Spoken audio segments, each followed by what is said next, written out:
Jangan miss. 33 ni kalau boleh jangan miss. Sebagaimana hadis yang dikeluarkan oleh Imam At-Tirmizi.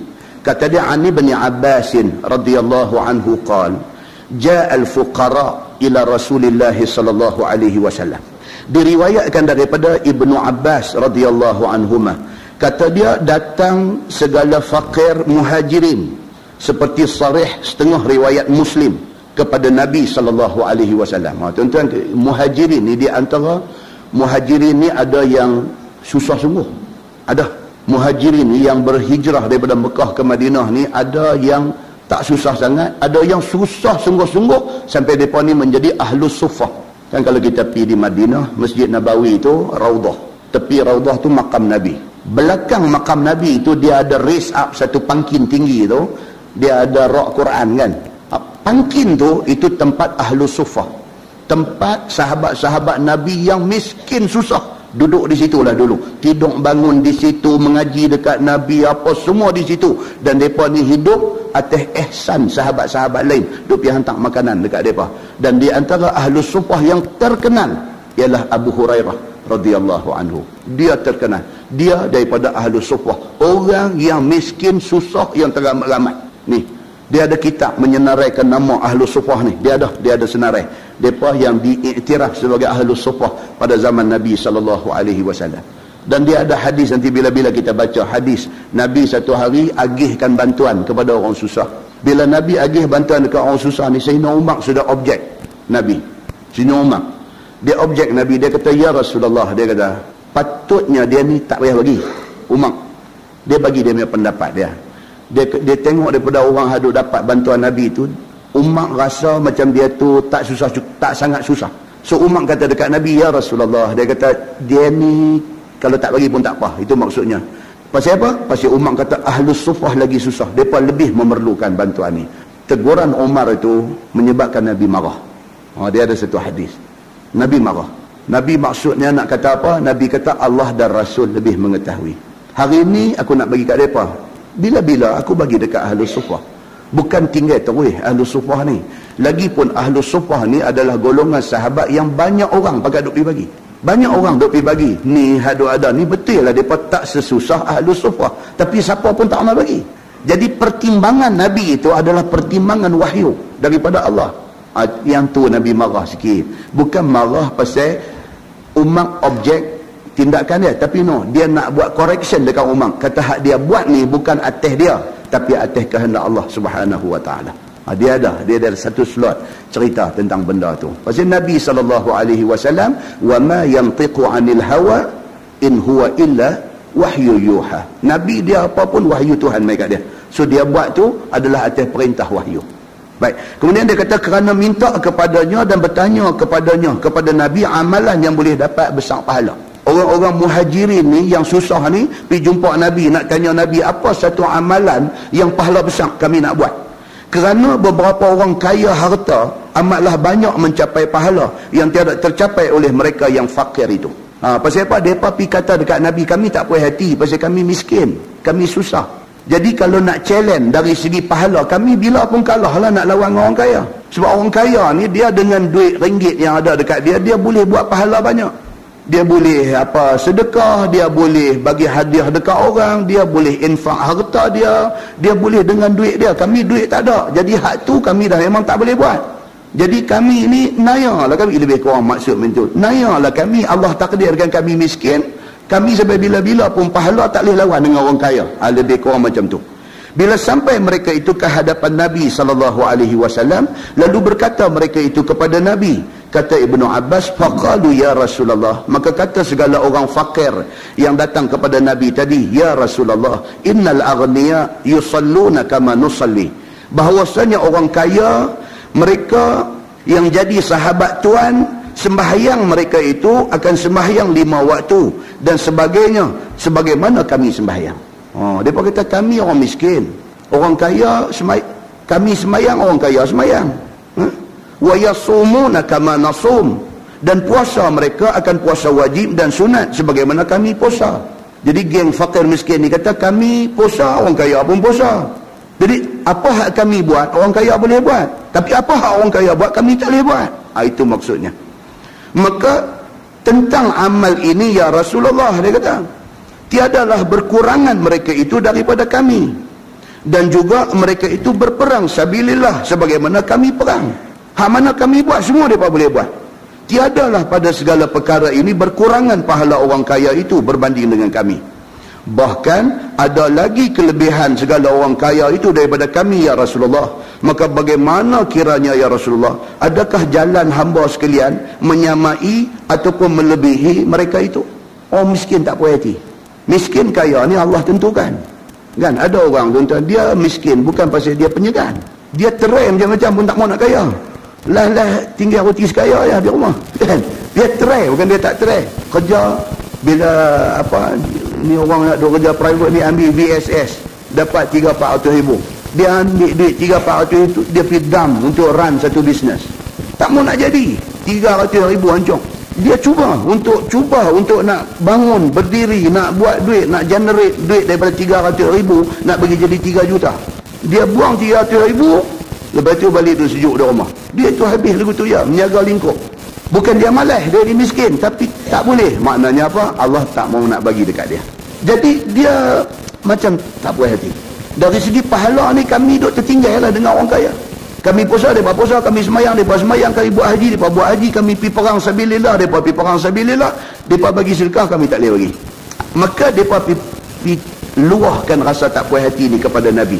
Maka sabda Nabi SAW, apakah ianya yang lebih mereka itu daripada kamu?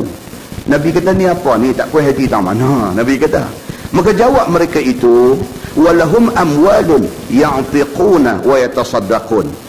Kata orang-orang miskin ni adalah bagi mereka, yakni orang kaya itu harta. Maka dengan harta mereka boleh membeli hamba sahaya, kemudian mereka memerdekakan hamba sahaya tu. Mereka boleh buat pahala. Dia tengok hamba apa, mereka beli banyak duit, lepas tu mereka merdeka, besar pahala dapat memerdekakan hamba sahaya.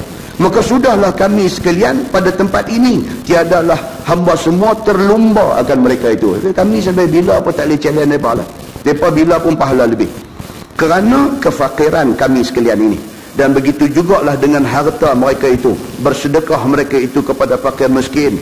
Tolong orang nak pergi perang sabilillah. Maka kami sekalian tiada terbuat yang demikian itu.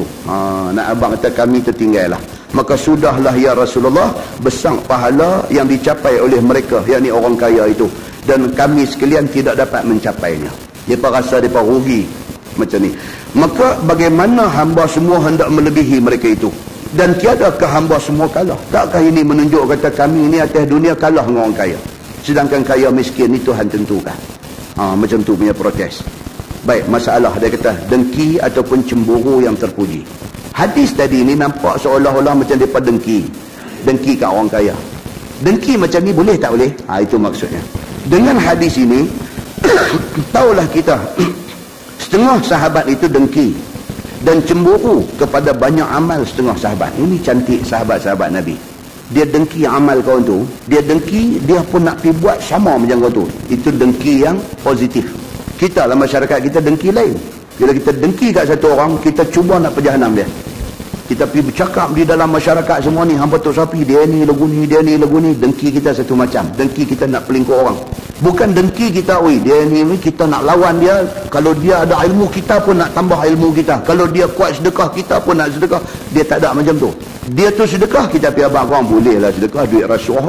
Dengki kita satu macam punya dengki. Dengki nak melingkupkan kita ni. Dahlah kita korang pahala, pergi buat dosa pula lagi. Galih kat atas belakang. Ini. Dengki sahabat tak macam tu. Dia dengki kawan tu amal lebih, dia nak buat sama. Maka dengki ataupun cemburu yang demikian itu terpuji pada syarak.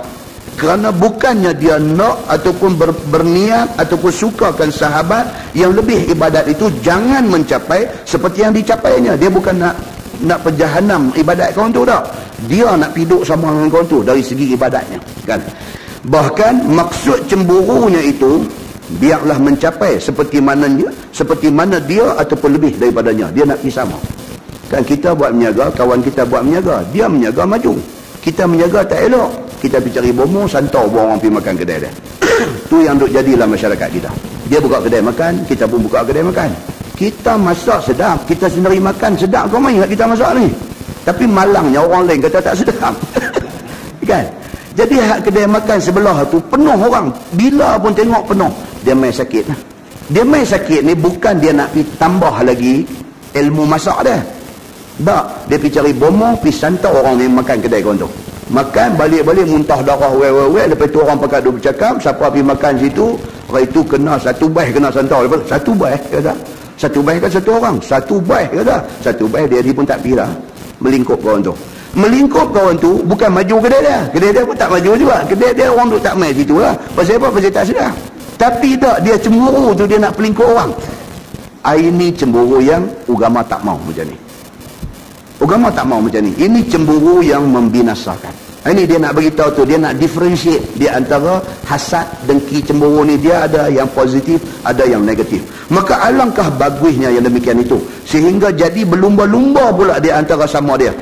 Serta pula diberi Nabi akan amal menjadikan mereka itu lebih pada ibadah. Dan kita pun mendapat daripadanya satu amal ibadah yang mencapai pahala besar dengan pengajaran Nabi itu. Kerana sahabat yang tak puas hati orang kaya buat pahala banyak ni, pergi tanya Nabi, maka benda tu direkodkan sebagai hadis. Hari ini 1400 tahun kemudian kita baca hadis ni, kita pun tumpang manfaat daripada soalan sahabat ni tadi.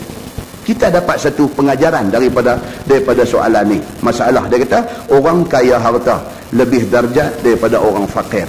Kata Imam Nawawi di dalam syarah Muslim, dan pada hadis itu dalil yang menunjukkan lebih tinggi darjat orang kaya. Orang kaya harta yang syukur. Nampak tuan-tuan? Dia clearkan benda tu. Orang kaya harta yang syukur. Kaya harta yang melingkup pun banyak. Kaya sampai tak semayang pun ada. Kaya ni sampai tak semayang ada. Ni tak, dia ni kaya tapi syukur. Lagi kaya, lagi dia kuat ibadat, lagi bagus dia, lagi macam-macam dia. Dia mau orang macam ni. Yakni menafkahkan hartanya pada jalan yang disuruh Allah. Yakni lebih derajat daripada fakir yang sabar. Orang kaya yang syukur, pahala dia lebih besar daripada orang miskin yang sabar. Dan jauh lebih besar daripada miskin yang kufur. Ada juga. Miskin ni pun ada dua macam. Ada yang miskin tapi syukur pada Allah. Dia sentiasa tengok orang yang bawah pada dia. Macam kuliah kita bulan lepas kita baca hadis. Kan? Dia duk tengok orang bawah pada dia. Betul, dia kata aku kerja gaji tengah 2,000 je. Tapi dia kata hari tu jumpa seorang gaji 500 ya, sebelah ni lah. Aku tengah 2,000 ni alhamdulillah Allah bagi. Dia syukur lagi. Dia susah. 1,500 tuan-tuan. Dengan anak duk mengaji sekolah rendah, sekolah menengah, tengah duk besar ni. 1,500 mati pak dia. Mati pak dia. Anak nak pergi tuition. Tuition hari ni bukan bayar murah-murah tuan-tuan. Tuition hari ni bukan murah-murah. Nak bayar duit tuition anak, nuhak kecil duk main dengan pampers nak pakai, dengan susu nak minum, dengan 1,500 ni tak tahu nak abang. Nak hidup macam mana dengan 1,500? Susah, tapi dia syukur. Pasal apa? Pasal 500 sebulan pun ada, dia kata. Miskin yang syukur ni bagus, dia kata. Tapi orang kaya yang syukur lagi bagus. Pasal apa? Pasal sepatutnya kaya tu dia sombong, tapi tak, dia kaya dia syukur. Yang tu yang dia lebih bagus tu. Kita tuan-tuan, kita ni pasal Tuhan tak test lagi. Itu yang kita duk kata ke orang sedap tu. Kata orang kaya tu macam ni, orang kaya ni macam ni, orang kaya ni, pasal kita tak kaya lagi. Cuba Tuhan bagi kita kaya macam kawan kita duk kata tu, tengok agak-agak macam nak jadi macam mana. Teruk benda dia tu. Teruk benda dia tu. Kan? Inilah masalah. Kan kita baca cerita Mus'ab bin Umair itu ni. Kan? Dia main-main masuk dalam majlis Nabi dengan miskin, pakai burdah yang bertampung apa semua. Lepas tu terus Nabi tanya dekat sahabat ada. Agak-agak hampa lah kalau esok Allah bagi hampa jadi kaya. Rumah hampa hebat. Kemudian makan hampa nidah makan, dia angkat satu hidang, buat main hidang lain. Pakaian hampa pagi lain, tengah hari lain, malam lain. Agak-agak hampa masa tu hampa jadi macam mana? Adakah hampa lebih bagus atau macam mana? Nabi tanya. Sahabat kata, kalau Allah bagi kami ni jadi kaya, tentu masa tu kami lebih baik. Ibadat kami lebih baik lagi. Oh, no. Nabi kata dah. Kalau Allah bagi hampa kaya, habis terpeleot hampa ni. Kalau Allah bagi hampa kaya, habis hampa ni. Ni haduai mengaji pun tak main dah. Tak main dah. Nabi kata lagu tu. Pasal apa? Kemudiannya zaman kita lah kita nampak lagi kaya lagi susah nak turun main majlis-majlis agama ni. Lagi susah nak main. Pasal apa? Dia macam-macam lah jadi masalah kat dia. Dia rasa nak main, nak duduk bersila ramai-ramai, nak panas, nak lengoh kaki ni, dia rasa dia tak boleh pergi standard tu. Dia rasa dia ni, dia kena duduk kursi banquet, Dia kena duduk majlis, dia dah main macam tu dah. Pasal apa? Ujian bagi dia. Dia dah jadi ujian dah bagi dia. Ini yang Nabi sebut dalam hadis dia ni. Baik. Kemudian dia kata kerana amal orang kaya harta itu dengan badan dan harta. Orang kaya harta ni dia boleh buat amal bukan saja amal badan, sembahyang, puasa, zakat aja. Bahkan dia boleh dengan bersedekah dan sebagainya. Dan kata setengah ulama, fakir yang sabar itu lebih derajat daripada yang kaya syukur. Ada pendapat kata kalau orang susah tapi dia syukur, dia lagi tinggi derajat daripada kaya yang syukur. Itu pendapat. Kerana terkadang orang fakir itu datang ke atasnya kepayahan dan kesusahan dan kesempitan yang tiada dirasai oleh orang kaya. Itu dia. Kan? Kadang-kadang orang susah ni, susah yang dia lalui ni, orang kaya tak pernah terbayang. Susah. Tiada satu kawan lah ni kaya raya. Tapi masa dia susah dulu, dia duk cerita Allahu Akbar. Mak tak nak nasi, dapat kayu lah dulu. Tak nak nasi satu periuk, gelama masin sekok. Gue dengan nasi tu. Nasi tak nak satu periuk, dapat kayu, gelama masin sekok. Gue dengan nasi itu, saya lagi buh dalam pinggan tin. 6 beradik makan. Dia kata saya susah dulu macam tu Ustaz. Dia kata susah saya dulu macam tu. Tak boleh lupa tu, susah tu dia kata. Sampai hari ni dia kata tak boleh lupa. Dia tengok mak dia mati dah. Dia tengok gambar mak dia yang mata berah. Pasal apa? Pasal bila dia dah jadi kaya ni, mak dia dah tak ada dah. Dia tak dan nak bagi mak dia rasa kaya dia tu. Dia tak boleh nak lupa tu. Macam mana mak tak nak nasi, lepas tu gue dengan gelama masin bagi 6 beradik makan ni. Dia kakak dia dengan apa ni makan. Dia tak boleh lupa. Dia kata Ustaz, dia kata kalau seminggu dapat 1 hari makan telur dadar. Telur dadar ni seminggu dapat sehari. Telur 2 biji ya. Rampai masuk bawang bagi lebih, bubuh lah apa-apa bagi nak bagi telur tu besar. Saat lagi potong seorang sejorai bubuh. Itu menu tu teringat seminggu. Sedap tu. Pasal apa? Pasal selalu nasi gelama masin aja.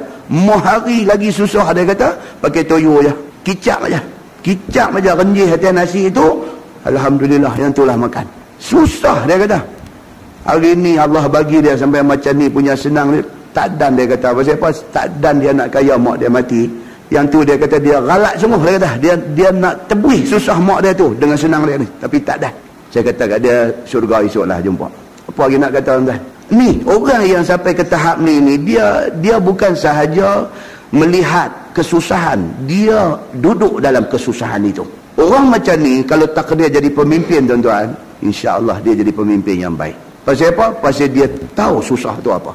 Begitu. Baik, maka orang fakir yang sabar, derita dia akan dirinya. Kata Nawawi dalam masalah ini khilaf yang masyhur di antara salaf dan khalaf daripada beberapa taifah. Dia kata masalah tasbih dan aturan untuk nak mengamalkannya daripada sembahyang. Kemudian daripada sudah berkata segala orang fakir yang demikian itu kepada Nabi, maka Nabi pun menyahut kehendak mereka itu dengan sabda Nabi, qala fa iza sallaitum faqulu subhanallah 33 marrah. Nabi SAW bagi tahu dekat orang miskin ni, boleh juga aku ajar kepada kamu sekalian amalan yang boleh mengalahkan amalan orang kaya. Nabi kata apa dia? Maka jawab mereka itu, ajaklah kami ya Rasulullah supaya kami dapat amalkan dia. Maka sabda Nabi, apabila telah selesai sekalian kamu daripada sembahyang, maka ucaplah oleh kamu akan tasbih mengiringi sembahyang kamu itu, iaitu subhanallah subhanallah 33 kali. Nabi kata hampa nak cari duit, nak pergi sedekah, tak ada duit, hampa buat yang ni. Lepas sembahyang jangan miss subhanallah 33 kali, walhamdulillah 33 marrah, dan ucapkan alhamdulillah 33 kali, wallahu akbar 34 marrah, dan sebutlah Allahu akbar 34 kali, wala ilaha illallah 10 marrat, dan kemudian daripada itu sambung dengan la ilaha illallah 10 kali. Inilah amal yang sikit tapi pahalanya banyak dan kerjanya amat senang. Nabi kata benda ni simple, very simple. Berapa minit tuan-tuan? Tuan-tuan ambil satu stopwatch, nak start ni lepas habis sembahyang ni subhanallah subhanallah subhanallah 33 kali. Tengok stopwatch berapa minit. Sat aja. Kita tak buat. Kan habis sembahyang ambil sejadah, leso pergi dekat leso sejadah tu. Lipat pun nak apa pun nak, habis pegang leso pergi. Macam tu aja. Kan? Kira nak cepat bangkit daripada sejadah tu. Pasal apa? Aku fed up betul dengan sejadah ni. Kata, macam tu pula. Kan? Jadi jangan begitu. Dia sabda Nabi, fa innakum tudrikuna bihi ma sabaqakum. Maka bahawasanya sekalian kamu dapat dengannya akan barang yang telah dahulu, dan mendapat daripada kamu daripada pahala dan juga tambahan daripada pahala itu. Nabi kata buat yang ni hampa boleh sabaqakum, hampa boleh berlomba dengan orang kaya tu. Pasal apa? Pasal orang kaya dia nak cepat-cepat pergi buat kerja, duit nak mai lagi. Orang miskin, subhanallah, tam tu hampa boleh potong depa. Nabi kata, la yasbiqukum, sama hadis tu, dia kata la yasbiqukum man ba'dakum, dan tiada melumbai akan kamu, dan tiada dapat lebih derajat oleh seorang yang kemudian daripada kamu. Kalau hang boleh istiqamah dengan zikir ini, Nabi kata, hampa memang champion. Sebab ada orang yang tak akan boleh challenge hampa dari segi ni. Nabi kata.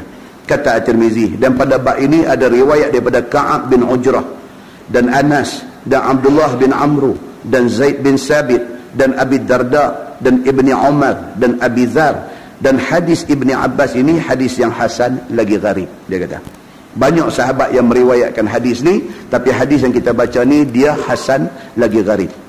Baik, orang kaya yang tiada terlumba amalnya. Ada juga kita tak boleh potong orang kaya ni. Di dalam Sahih Muslim cukup panjang. Dia kata hadis dan bersambung pula dengan hadis itu tadi.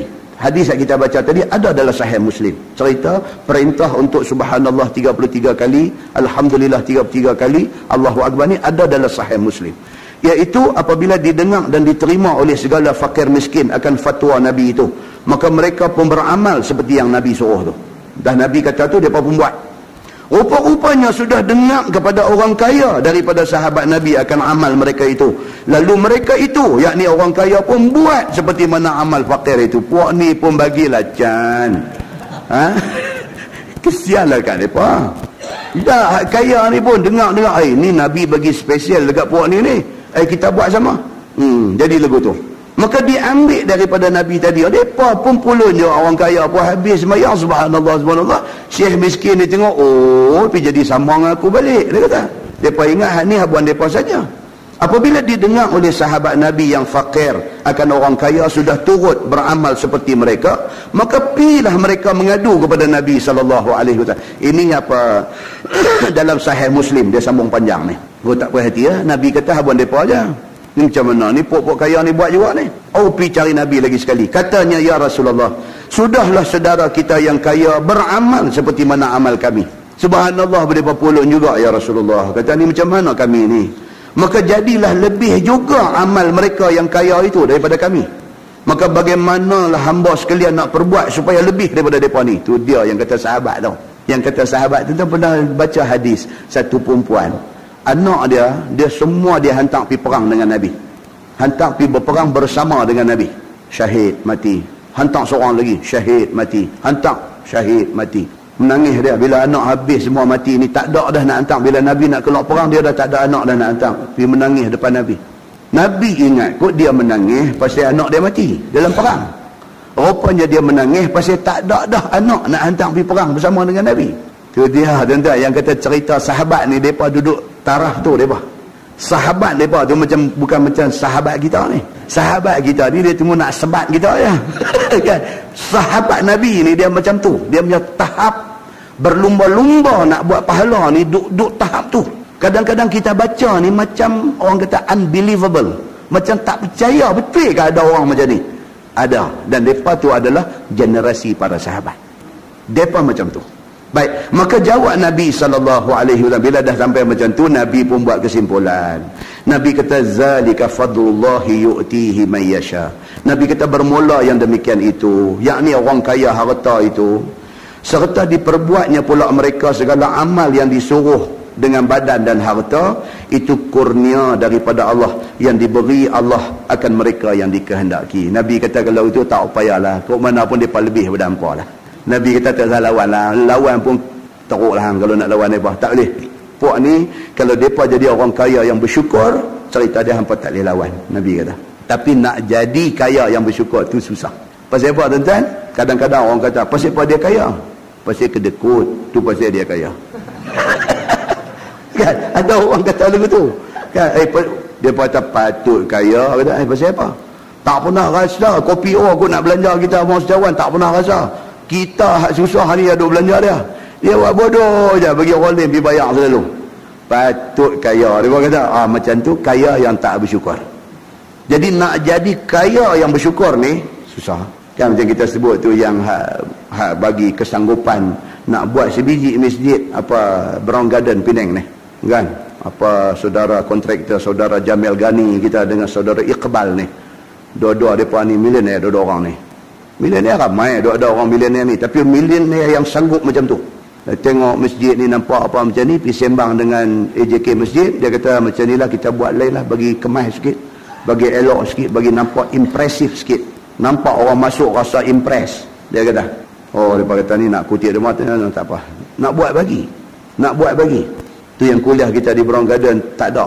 Pasal apa? Dia dah start demolish untuk nak construct satu baru punya. Dalam mesyuarat yang last ni, AJK tanya satu kemungkinan, kalau sekiranya katalah kalau sekiranya tak cukup duit macam mana, kata adakah kita nak start kutip daripada law ni, takut in case berlaku tak cukup duit. Jawab kontraktor ni apa? Dia kata kalau dah kami sanggup nak buat, tak duk fikir lah bab tak cukup tu. Cantik dia jawab. Dah kalau kami dah kata kesanggupan nak buat bagi, tak duk tanya lah cukup tak cukup, itu kami punya kerja lah. Kalau lah ada kontraktor tu ramai, apa punya cantik. Sebab nak cari kaya yang bersyukur itu susah sikit. Pasal apa? Dia lagi kaya, lagi kedekut. Lagi kaya, lagi berkira. Lagi kaya, dia duk main macam tu. Maka kerana itulah Nabi SAW sebut, orang miskin ni ada can nak potong orang kaya ni. Apabila dia berjumpa dengan kaya kedekut ni, dia boleh potong. Begitu. Maka kita semua bersifat lemah jua di hadapan Allah. Tiada kuasa kita melebihi kehendak Allah Subhanahu wa taala. Dengan ini dapatlah kita tahu bagaimana rupa keadaan orang kaya yang tidak terlumba amalnya dan tidak terlebih derajatnya. Iaitulah orang kaya yang membanting tulang dirinya kepada amal yang disuruh Allah dengan badannya. Kaya, tapi dia ibadat dia cukup cantik, sembahyang, puasa dan sebagainya cukup cantik. Hartanya ditaburkan kepada jalan yang disuruh Allah. Ada kalanya menyampaikan dia menyukupkan rukunnya, yakni mengerjakan haji ke Baitullah, bersedekah, berkhairat dan sebagainya, dan memerdekakan abdi dan menolong fakir miskin dan sebagainya. Maka tidakkah mereka itu lebih derajat dunia dan akhirat? Baru ni satu sahabat kita, saudara Kamarudin Abdullah, tuan-tuan biasa dengar dia ni banyak dulu bekas kerja MAS, Malaysia Airline System. Dia resign, dia buat kerja dakwah lah ni. Dulu dia base di Masjid Kapitan Keling, Penang. Baru ni dia nak beli satu building di Georgetown. Satu building dia nak beli di Georgetown, harga 3 million plus. Dia nak beli, nak jadikan sebagai satu markas, satu center untuk nak berdakwah kepada bukan Islam, ajak masuk Islam. Dia ada satu buku, tuan-tuan, saya tengok buku tulis ni, nama turis mai daripada luar negeri, mai melancong ke Penang, mai melawat Kapitan Keling ni kan, masjid tarikan pelancong. Masa tu dia pegang mereka, buat masuk, dia bagi satu taklimat tentang Islam dengan PowerPoint presentation dia, dengan cakap dia yang very convincing. Dia ni train by Ahmad Didat dulu ni saudara Kamarudin ni. Tuan-tuan, satu hari panggil dia, kita dengar dia bagi talk dia macam mana, very good. Satu orang yang convert tetapi dia menguasai Islam macam tu sekali pasal keikhlasan hati dia. So dia nak beli building 3 million plus. Dia minta tolonglah apa semua, cari sampai nak putih orat ni, cari dapat 600,000 aja. Dekatlah dengan deadline. Owner building tu satu bangsa asing, bagi satu tarikh. By tarikh itu mesti kena bayar sekian-sekian banyak. Tak boleh bayar, duit bagi deposit burn. Dia punya susah hati nak buat macam mana ni, nak cari duit. Pergi jumpa dengan kita punya Tun Daim ni, radio rakam ni, kemudian padam, dia marah pula Tun Daim ni. Tapi kita nak beritahu lah, dia dapat satu appointment, jumpa dengan Tun Daim. Dia memang well prepared, saudara Kamarudin ni, well prepared, bawa semua documentation, semua everything dia produce. Tun Daim tengok, dia kata lah macam ni, saya beli seorang sudah. Dia nak beli seorang, dia bukan nak bagi duit berapa ada, berapa harga, kata 3 point berapa kan, saya beli. Dia beli daripada Cina tu. So dia bagi saudara Kamarudin dan organisation dia ni sewa pada kadar yang tak menasabah. Sewa macam tak sewa. Lagu tu pasal apa? Dia tak boleh lah terus bagi. Lagu tu dia tak tahu ni hang bersungguh macam mana nak buat kerja esok apa-apa semua. Dia hold lagi atas nama dia sebagai property dia. Dia bagi hamba Allah ni guna, bayar sewa pun macam tu lah. Saya kata dekat sahabat kita ni, saya kata you tengoklah very soon, setelah hang proof dekat dia, kata hang buat kerja ni betul-betul, dia akan bagi kat hampa building ni.